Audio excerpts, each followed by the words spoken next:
কোনো উপায় নির্বাচন কমিশন রাখে নাই একজন ভোটার নাম্বারটা জানতে পারবেন। এই 5 পদ্ধতির একটা পদ্ধতিও কাজ করে না। ওয়েবসাইট ডাউন, সার্ভার ডাউন, সেটা আসলে স্বতন্ত্র প্রার্থীদেরকে এক্সক্লুড করারই একটা উপায়, এবং এইটা কোনোভাবেই গ্রহণযোগ্য না। নির্বাচন কমিশনের জবাবদিহি করতে হবে যে কেন এই পদ্ধতিগুলো বন্ধ করা। অনেকে অনেক মন্তব্য করতে পারেন, সেটা দিয়ে আসলে কিছু আসে যায় না। যতক্ষণ আমি বুঝতে পারছি যে জনগণের প্রতিনিধিত্ব আমি করতে পারছি, ততক্ষণই জনগণ আমার সাথে থাকবে। যখন আমি সেই রাস্তা থেকে বিচ্যুত করবো, জনগণ চলে যাবে। এবং এখানে গতকাল থেকে আমি জাস্ট এক্সপিরিয়েন্স শেয়ার করতে পারি, সেখান থেকেই হয়তো আপনারা ওপিনিয়ন জেনারেট করতে পারবেন। গতকাল এত মানুষ এসেছেন, এখনো আপনারা দেখছেন যে অফিসে যাওয়ার পথে মানুষজন স্বাক্ষর করে দিয়ে যাচ্ছে, কোচিং যাওয়ার পথে স্বাক্ষর করে দিয়ে যাচ্ছে। গতকাল রাত 11টা-12টা পর্যন্ত মানুষ এসে স্বাক্ষর দিয়ে গিয়েছে, সকালবেলা এসে দিয়ে যাচ্ছে, এনআইডি কার্ড নিয়ে আসছে, ফটোকপি করে নিয়ে আসছে, এবং স্বতঃস্ফূর্তভাবে ওনারা সিগনেচার কালেক্টও করে নিয়ে আসছে। বাসা থেকে, বিল্ডিং থেকে, গলি থেকে এখনো যাচ্ছে, যে বিভিন্ন এলাকা থেকে ওরা স্বাক্ষর কালেক্ট করে এনে দিচ্ছে। অনেক স্বতঃস্ফূর্ত সহায়তা এবং ভালোবাসা পাচ্ছি। এটার জন্য আমি অবশ্যই সবসময় কৃতজ্ঞ থাকবো। যতখানি ভালোবাসা ঢাকা নগরবাসী আমাকে আজকে এবং গতকাল তারা দেখিয়েছেন। স্বতন্ত্র প্রার্থী অনেক কঠিন পথ, এবং যতখানি কঠিন আমি একটু বলি, স্বতন্ত্র প্রার্থীর জন্য আলাদা করে বিধি হচ্ছে যে 1% সমর্থকদের স্বাক্ষর লাগবে। যারা এলাকার ভোটার তাদের মধ্যে 1% স্বাক্ষর লাগবে। তার পাশাপাশি যেটা লাগবে, স্বাক্ষরের পাশাপাশি তার ভোটার নাম্বার। কিন্তু কোনো উপায় নির্বাচন কমিশন রাখে নাই যেভাবে একজন ভোটার নাম্বারটা জানতে পারবেন। এর আগে এই যে একটা রিপোর্ট আমি দেখাই আপনাদেরকে, ডেইলি স্টারের রিপোর্ট আছে যে 5 পদ্ধতিতে কিভাবে ভোটার নাম্বার পাওয়া যায়।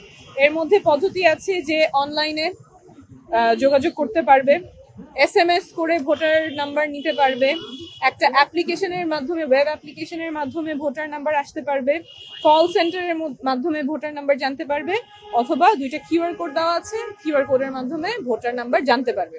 এই 5 পদ্ধতির একটা পদ্ধতিও কাজ করে না। ওয়েবসাইট ডাউন, সার্ভার ডাউন, কোনো কিছুই কাজ করছে না।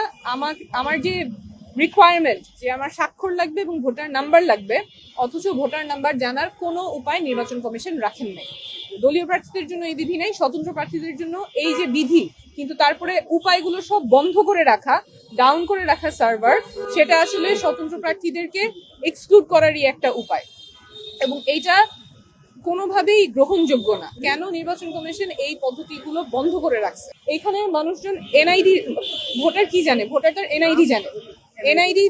আমরা এনআইডিটা রাখতেছি, কিন্তু এনআইডির মাধ্যমে তো আর ভোটার নাম্বার আসতেছে না। যেটা জানে সেটা দিয়ে জমা দেওয়া যাবে না, কিন্তু যেটা মানুষ জানে না, জানার কোনো উপায় নির্বাচন কমিশন রাখে নাই, উপায়গুলো বন্ধ করে রাখছে, সেইভাবে আমার জমা দিতে হবে। তো জমা দেওয়া একদমই ইমপ্র্যাকটিক্যাল, এবং এখানে নির্বাচন কমিশনের জবাবদিহি করতে হবে যে কেন এই পদ্ধতিগুলো বন্ধ করা, এবং বন্ধ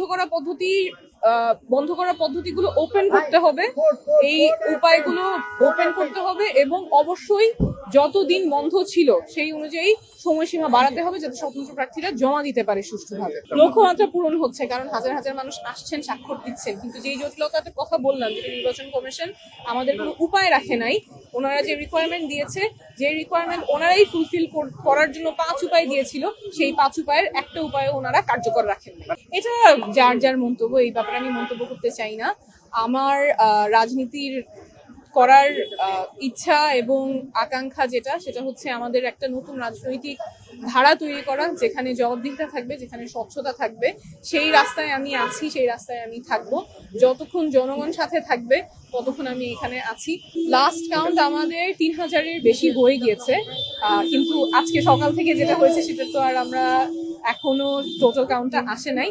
আমাদের বিশ্বাসে আমাদের লক্ষ্যমাত্রা পূরণ হয়ে যাবে ইনশাআল্লাহ। আমি এই এলাকারই মেয়ে, ঢাকা 9-এর মেয়ে, খিলগা, বাসাবো, গোরান, এখানের মানুষের জন্য কাজ করবো, সারা বাংলাদেশের মানুষের জন্যই কাজ করবো। নতুন রাজনৈতিক ধারার যে কথাটা আমরা বলে এসেছি, নতুন রাজনীতি, স্বচ্ছতা এবং জবাবদিহিতার রাজনীতি, সেই উদ্দেশ্যেই কাজ করে যাবো।